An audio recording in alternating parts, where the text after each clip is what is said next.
That's a lot of memos, 101 memos in 2 days, and a lot of construction work being signed off on by the Federal Executive Council. But let's take a look at some of the other issues around the President's Council. And joining us to have this conversation is someone who has been very, very up to date on everything that's been going on. Professor Anthony Chibo is an African development activist and author, professor of international business economics, a researcher at the Swiss Business School in Zurich in Switzerland. He's also a data engineer and a scientist. He's joining us via Zoom. Thank you so much for being with us, Prof. Thank you for having me. Thank you for having me. Good morning. Good morning. Yeah. All right, so let's break down the Federal Executive Council meeting for the past 2 days. 101 memos examined and a lot of construction. And one of the ones that stood out for many people was the one that would stop flooding coming back to Borno State. Remember that devastating flood of last year that got all of us very upset. And then, of course, all this construction work. What are your thoughts on the outcome of this very important meeting? Good. Positive. It's always good to have decisions that are in the right direction. But decisions are one thing and implementation is another. Where we've always had a problem is in the implementation. So what next? What's going to happen now? I wish there was more said about how the implementation was going to work out now, going forward. So floods are not going to take place, but that's going to take a lot of mobilization of funds, a lot of mobilization of equipment on ground now. So honestly speaking, as a Nigerian, my worry is in the implementation of what they have decided on. And I want to keep it simple like that. How, if the information minister can come and tell us, or the infrastructure minister can tell us, how exactly is it that the floods are going to be kept from flooding Maiduguri? How? That's the question. And I do not want to infringe on this point by saying anything more. How? Well, enough has been said and the point has been noted. I want to be able to get your thoughts on other national issues. One of the things that we've been talking about for the past few days, even though the U.S. president has decided that Nigeria will not be suffering what we thought we were going to be suffering with the withdrawal of funds, especially when it comes to HIV treatment in the country. But let's talk a little bit about tariffs and how they affect the Nigerian people. Are we positioned to handle, let's say all the funding goes. He has pulled out of the World Health Organization. I'm talking about the American president, Donald Trump, pulled out of the World Health Organization, pulled out of a lot of these things that we used to, and the funding from his country used to be what used to help us in Nigeria in many areas. Let's say all of it goes away. Are we positioned to handle these situations? And what should we be thinking about as a government? Okay, I'm going to take you up on the last part of your question. What should we be thinking about as a government? Important. Nice, very good question. You see, talking about taxes and tariffs alone is misleading, okay? Nigeria currently is like a boat that is sailing in the wrong direction. This direction that we're going right now will never lead us to economic prosperity. So please permit me, I'm one of those people that feel very bad talking about taxes, tariffs, GDP, when the total direction of the country is not really where we should be going.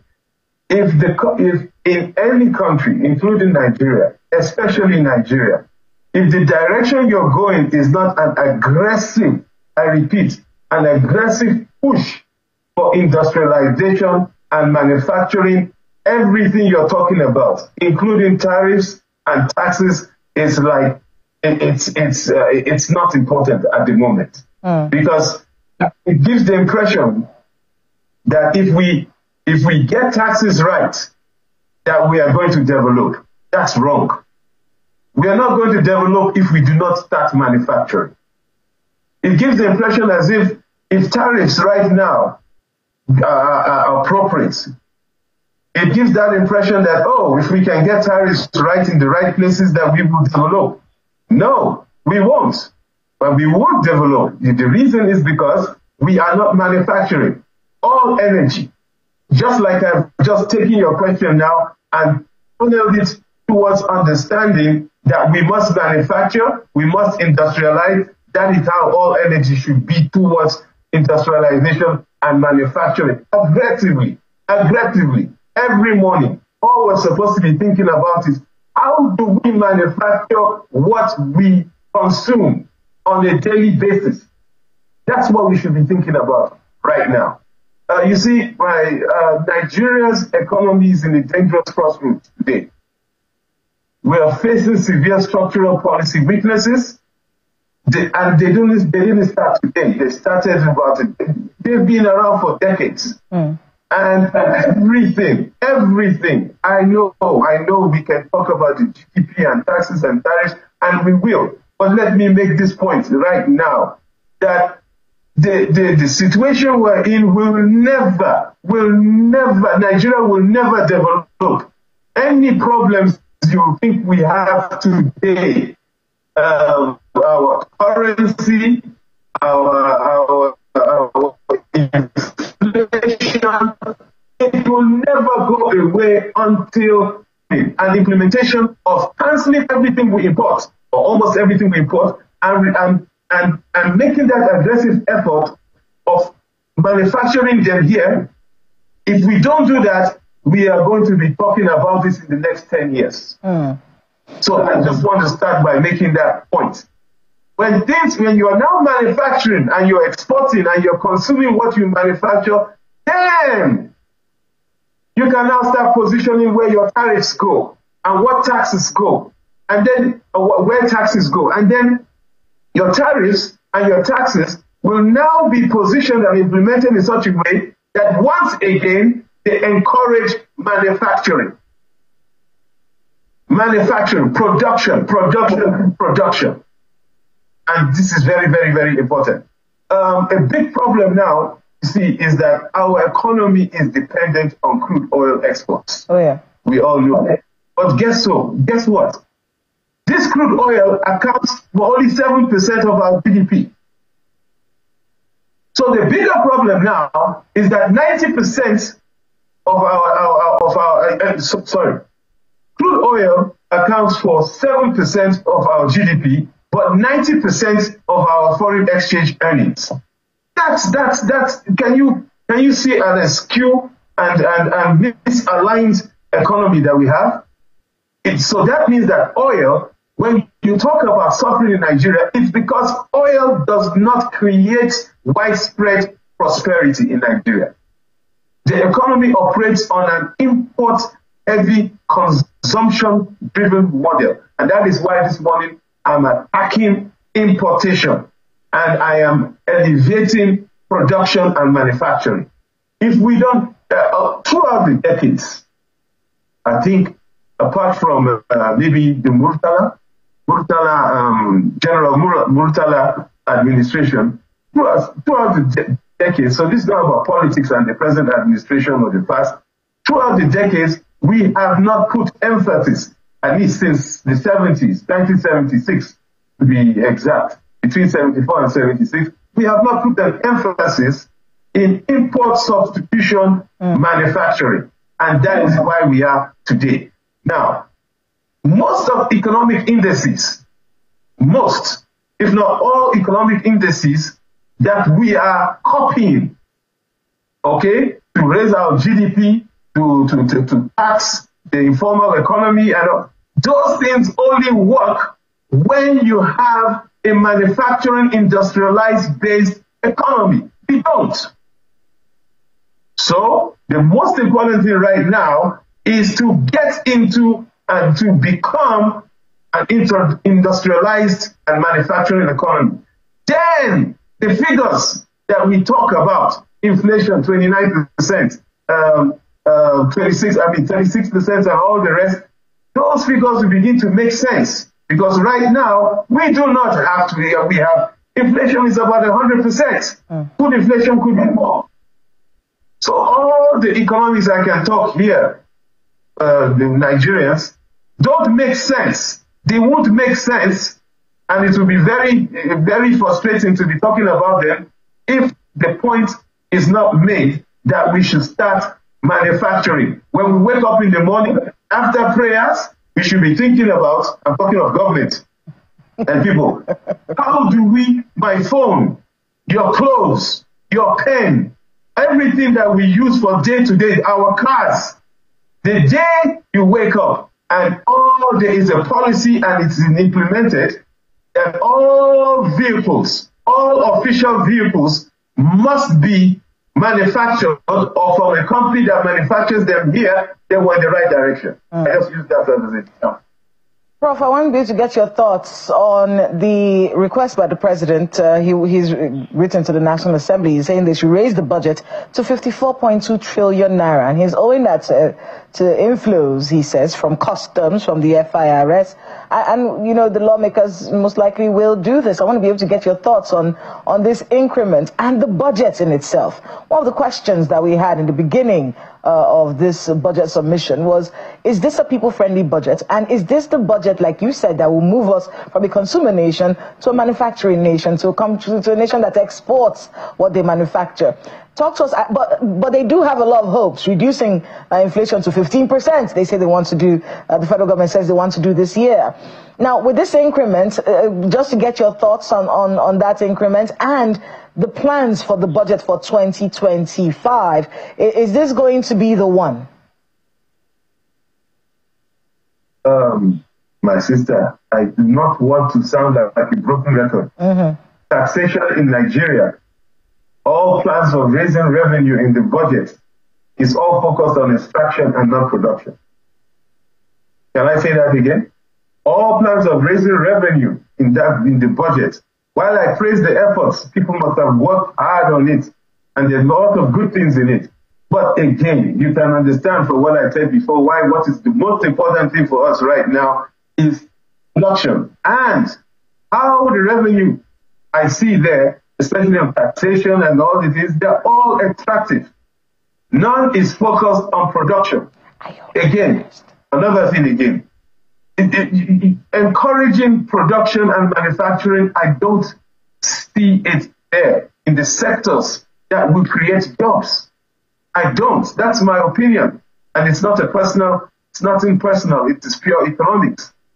The government is aggressively taxing the informal sector.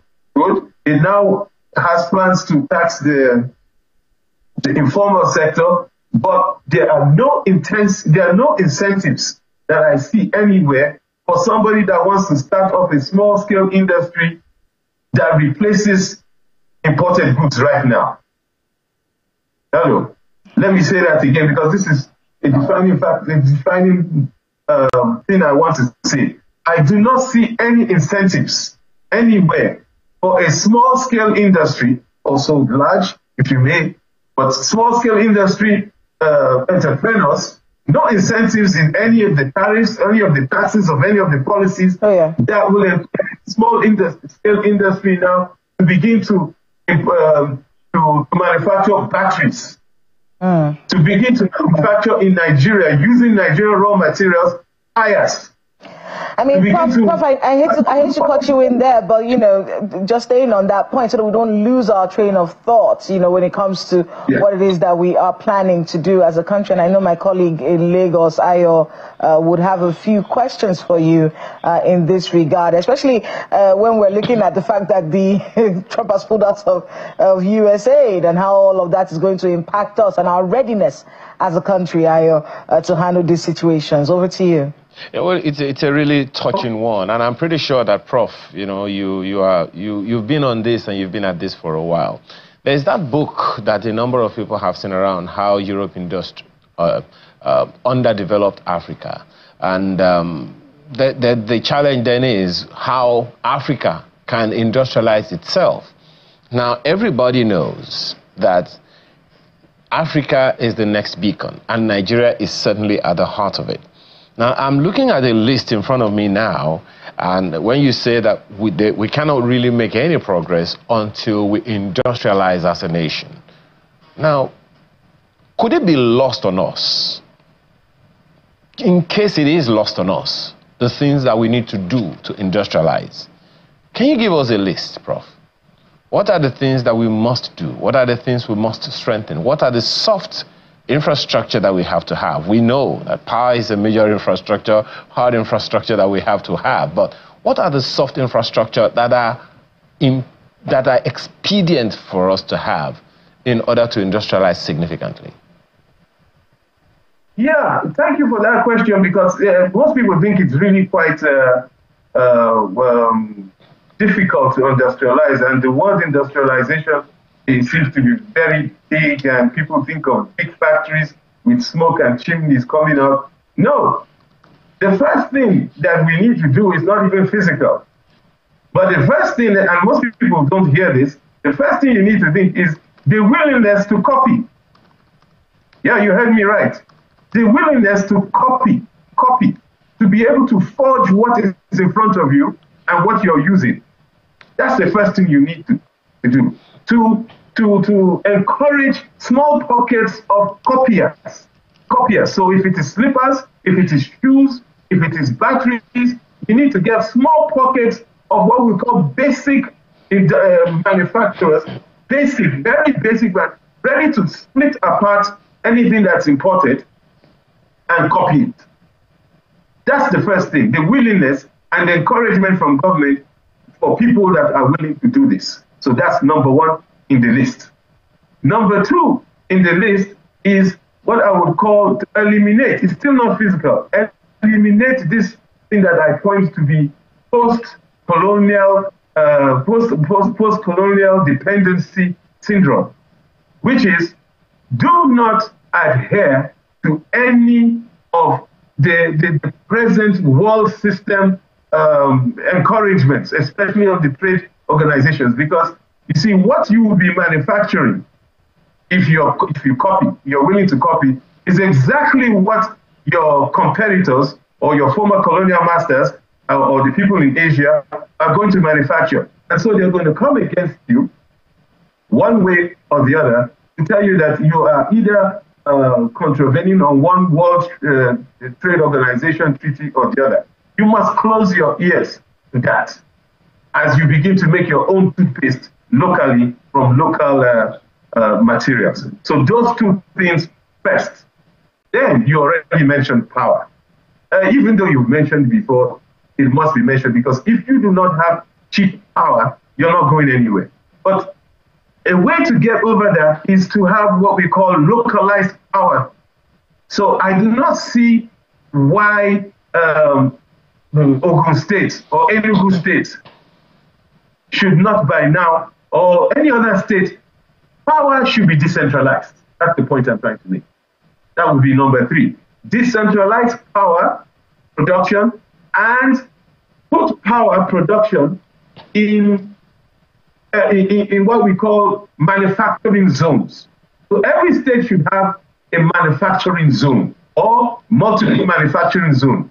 In those manufacturing zones, power should never cease. So power plants there, however they're going to be powered, whether it's through renewable energy or even diesel, power never ceases. So if you move into such a manufacturing zone, you don't need to talk or worry about power. That would be number 4 in my list. Now, once power is established, then go back to number 1. Begin to set up factories that copy exactly what it is that you're importing. It sounds like me. Yeah, my apologies. I mean, going back to that same point, it is a good one. But it seems like maybe some people, federal and state governments, ought to invite you for some kind of consultancy. But just a quick one before we end this conversation, Prof. Young people. A lot of things that we see around, they are things, they would look like it's not rocket science, but it seems like it's a lot. The disenchantment is quite high. In 30 seconds, what would you recommend for young people to focus on? Because it would seem like generally young people are very disenchanted and very unhappy with the establishment, so to speak. What would be your recommendation? Seeing what they are doing in the entertainment sector and in fintechs, what would be your recommendation to young people? What should they focus on? If you can do that in 30 seconds. there's a fourth industrial revolution that we have.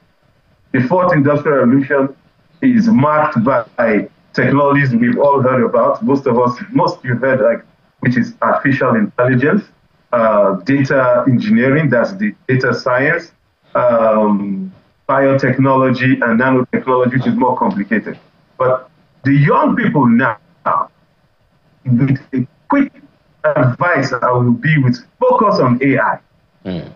Focus on mastering AI and producing applications that solve day-to-day needs in your country. And guess what? The same needs that in your country are also global. That's the quick way out. You gave me 10 seconds. There are many ways that we could do this. But if you're not giving me so much time, I would say go on AI. Study AI. Even that. And produce applications using AI. Solve problems. Real problems. Even that. You become self-employed. Yeah. Even that in itself is a lot on its own. I mean, everything is going on AI live. Absolutely everything is going. But we just have to thank you for now. I'm pretty sure that is the beginning of conversations about this, because industrializing Africa, to adopt the term used in the 70s after the Civil War, industrializing Africa is a task that must be done. Thank you so much for your time this morning. Professor Anthony Chibo is an African development activist, author, professor of international business economics, and he's also a researcher at Swiss Business School, Zurich, Switzerland. Thank you for your time again. Thank you. Yeah. So when we return, let's talk politics after now.